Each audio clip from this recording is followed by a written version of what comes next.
Саламатсыңарбы балдар? Кыргызстандын жана дүйнөнүн тарыхы сабагы боюнча Мурзаев Сүйүнали мен 5-класстын материалында көрсөтүлгөн Байыркы Грециянын маданияты жана диний ишенимдери деген теманы силер менен биргеликте талкуулайбыз. Байыркы Грециянын маданияты. Байыркы Грециядан чыккан улуу ойчулдар, поэмалар, скульптуралар, архитектуралык имараттар булардын баары грек кереметтери болуп эсептелет. Окумуштуулар Грециянын тарыхый өнүгүшүн 5 мезгилге бөлүп карашат. Биринчи доор Эгей доору деп аталат. Эгей дооруна таандык болгон Кнос жана Микен шаарларына адам таң кала тургандай сарай курулган. Ал 300дөй бөлмөдөн туруп лабиринт деп аталган. Бул сарай боюнча мурдагы сабакта караганбыз балдар. Кийинки доор Гомер доору деп аталат. Гомер дооруна тиешелүү Троя шаарына жасалган жортуулдар жөнүндө уламыштар, жомоктор жаралган. Ушул жомоктордун негизинде 2 чоң поэма Илиада жана Одиссея түзүлгөн. Кийинки доор архаикалык деп аталып, мында Байыркы Грециянын маданияты жаралган. Шаар, мамлекеттер, булар полистер пайда болуп, алгачкы тыйын чегилген. 24 тамгадан турган Байыркы грек алфавити түзүлүп, жазуу калыптанган. Олимпиадалык оюндар ачылган. Кийинки доор классикалык доор деп аталып, мында илим жана философия, живопись жана скульптура, искусство жана поэзия өнүккөн. Папирустардын өздөрүнүн түрмөк китептеринде кызыктуу мифтерди жана поэмаларды, аңгемелер менен ырларды, тарыхый чыгармаларды, илимий эмгектерди жазышкан. Афина архитектуралык ансамблі курулган. Кийинки доор эллинизм доору деп аталып,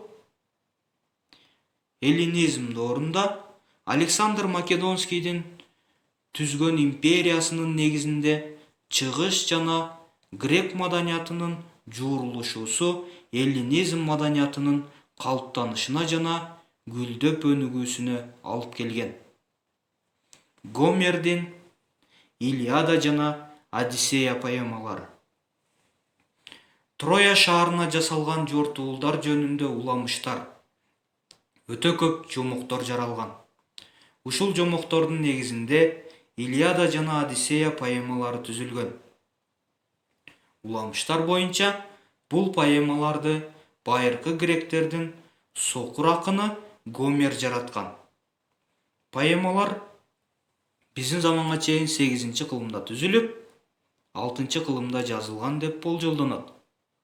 Аларда жортуулдун өзү жөнүндө гана баяндалбастан, гректердин турмушу, үрп-адаттары, диний ишенимдери тууралуу баалуу маалыматтар камтылган.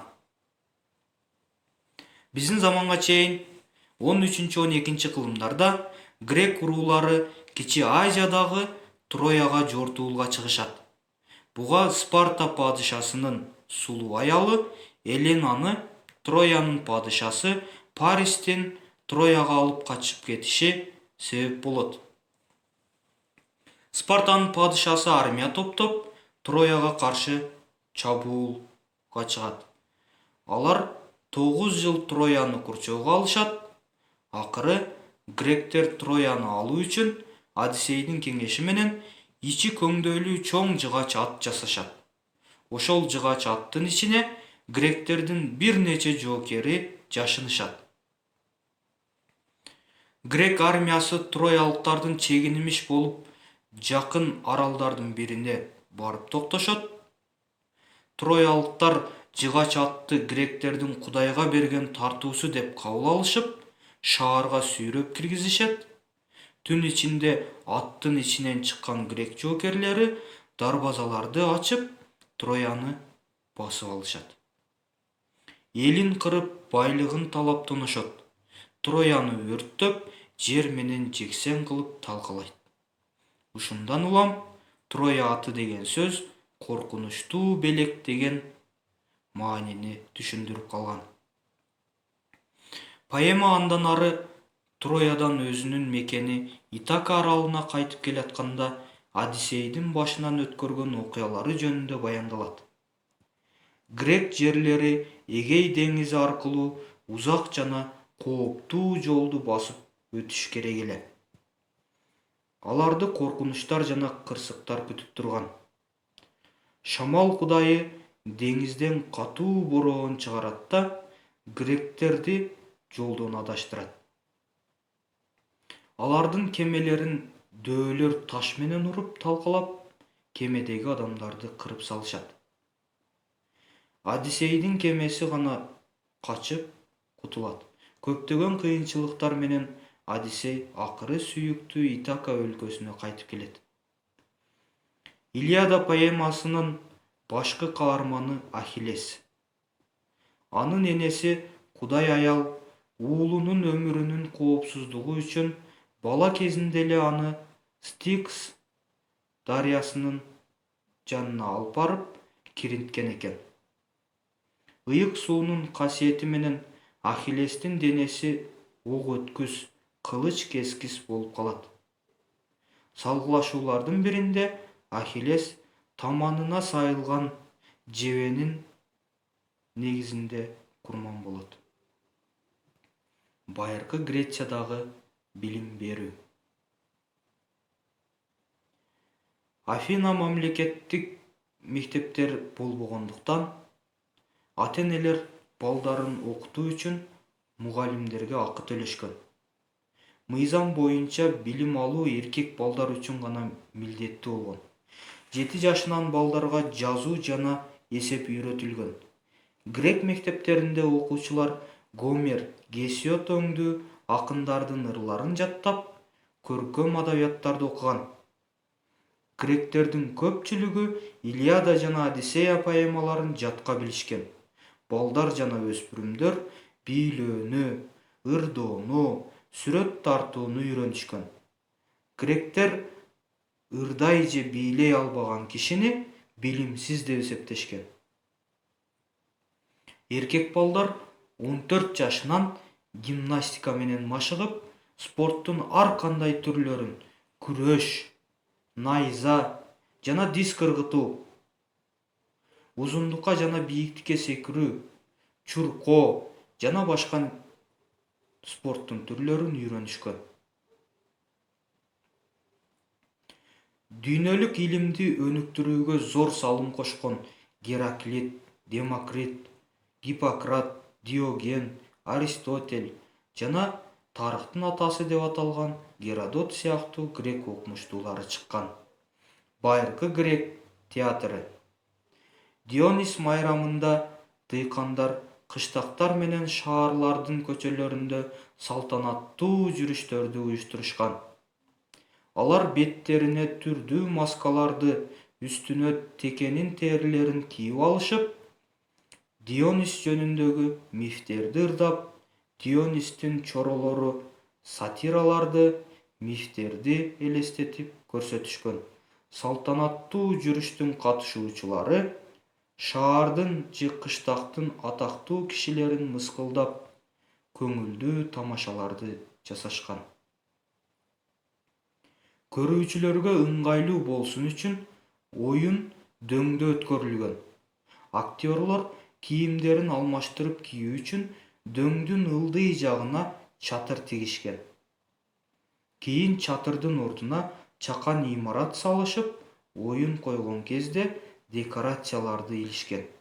Ал имарат скене деп аталып, имараттын алдына атайын аянтча оркестра уюштурулган. Анда актерлор ойношкон жана хор ырдалган. Дөңдүн бооруна көрүүчүлөр үчүн адегенде жыгачтан, андан кийин таштан орундуктар жасашкан. Биздин заманга чейин 5-кылымдын аягында, 6-кылымдын башында Афинада алгачкы театр курулуп, 17 000 көрүүчү үчүн орундуктар орнотулуп 17 000 көрүүчү баткан.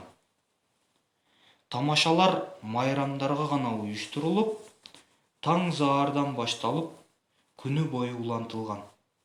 Трагедияда же комедияларда ойногон актерлор ролдоруна жараша беттерине эркектердин жана аялдардын маскаларын кийип алышкан.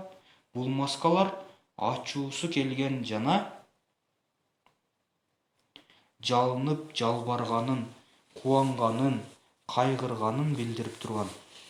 Комедиялардын авторлору коомдогу ач көздүк, калпычылык, туруксуздук, кошоматчылык, жалкоолук, коркооктук өңдүү жат көрүнүштөрдү ашкерелеп мыскылдашкан. Байыркы гректердин скульптурасы жана архитектурасынын өзгөчөлүктөрү. Грецияда скульпторлор айкелдерди жасоого өзгөчө көңүл бурушкан. Айкелдердин көптүгүнөн тарыхчылар Афинада тирүү адамдарга караганда жансыз айкелдер көбүрөөк деп жазышкан. Афинадагы Парфенонду курууда жана Акропольду кайра курууда байыркы гректин белгилүү скульптору жана архитектору Фидий архитекторлорго жетекчилик кылган. Ал олимпиадалык Зевстин айкелин жасаган. Бул айкел дүйнөнүн 7 кереметинин бирине кирген. Архитектор Фидийдин колунан жаралган айкелдин бийиктиги 12 метр. Алтын менен пилдин сөөгүнөн жасалган. Анын курулушуна 200 килограмм алтын жана 1 тонна пилдин сөөгү жумшалган. Байыркы Грециянын уламыштары жана диний ишенимдери. Геракл, Ахиллес, Тесей жана Аякс сыяктуу баатырлардын эрдиктери жөнүндө мифтер грек уламыштарынын негизин түзөт. Байыркы гректер көп кудайга сыйынган. Гректердин ишеними боюнча кудайлар Грециянын эң бийик тоосу Олимпте жашашат деп эсептешкен. Алар Олимп кудайлары деп аталат. Кудайлардын башчысы асмандын ээси Зевс жана негизги кудайлар. Алар Посейдон деңиз кудайы, Аид жер астындагы дүйнөнүн ээси, Зевстин аялы Гера никелик турмуштун ээси, Афродита болсо сүйүүнүн жана сулуулуктун кудайы. Ал эми Арес согуштун кудайы, Афина акылмандуулуктун кудайы, Аполлон күндүн кудайы жана искусствонун ээси деп эсептелип, Артемида айдын кудайы жана аңчылыктын ээси болгон. Гермес болсо малдын, жайыттардын жана сооданын ээси. Ал эми Дионис жүзүм өстүрүүнүн, вино жасоонун жана көңүл ачуунун кудайы деп эсептелген. Алар адамдардын үстүнөн бийлик жүргүзүшөт. Кудайлар да мансапкор, катаал, кекчил келетимиш. Кудайлар бирөөнүн бай, экинчисин кедей, дагы бирөөнү кул кылып жараткан. Кимде-ким орноткон тартипке каршы чыкса, ал адам кудайдын каарына калат жана оор жазага учурайт имиш деген түшүнүк менен гректер кудайлардан коркуп, аларга курмандык чалышкан жана аларга арнап ибадатканаларды курушкан, храмдарды салышкан. Анда эмесе балдар, бүгүнкү сабагыбызды да алган билимдерибизди бышыктоо менен биргеликте Үсөндүн Олимп чокусуна чыгуусуна жардам берели. Биз үчүн атайын маршруттук сызык берилиптир. Ал жерде ар бир аялдамалар бар экен. Ар бир аялдамада бизди ар түрдүү тоскоолдуктар күтүп турат экен. Биринчи тоскоолдугубузда Биринчи аялдамада лабиринт сөзү жазылыптыр. Лабиринт сөзү эмнени билдирет эле? Азаматсыңар, бул лабиринт сөзү Грециядагы, Афинадагы эмне 300дөй бөлмөсү бар имарат эле. Азаматсыңар.